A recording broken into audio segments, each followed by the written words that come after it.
Today challenge Ajith அண்ணா படத்தோட dialogue play பண்ணுவாங்க. அது என்ன படம்னு யார் ஃபர்ஸ்ட் கண்டுபிடிக்கலாம்னு பார்க்கலாமா? என் வாழ்க்கையில ஒவ்வொரு நாளும் ஒவ்வொரு நிமிஷமும் ஆன்சர் இஸ் ரங்கான் சொல்லுங்க. பில்லா ஓகே 1 பாயிண்ட். इसके बाद जीत गया भाई முதுகுல குத்தி இருக்காங்க சார். என்ன நிறைய பேர் முதுகுல குத்தி இருக்கானுங்க.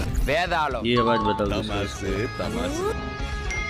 ये இந்த आवाज உலகமே உன்னை எதிர்த்தாலும் எல்லா சூழ்நிலையும் நீ தோத்துட்டேன்னு விவேகம். ये आवाज किसका 2 जीत பாயிண்ட். गया भाई என் பின்னால நிக்கிற ஒவ்வொருத்தனும் உழைக்கிறவன், உண்மை பேசுறவன், 4 பேருக்கு நல்லது செய்யணும்னு நினைக்கிறவன். मोहन का नंबर ही नहीं है ரெட். நான் சொல்றேன் சிட்டிசன். जीत ஃபேன்ல गया நம்ம புள்ளனா இது. भाई बताए 3 பாயிண்ட்ஸ். நான் பார்த்து பார்த்து தண்ணி விட்டு வளர்த்த வீட்டு மரம் கிடையாது, தானே வளர்த்த காட்டு மரம். டயலாக் ओ भाई புடிங்க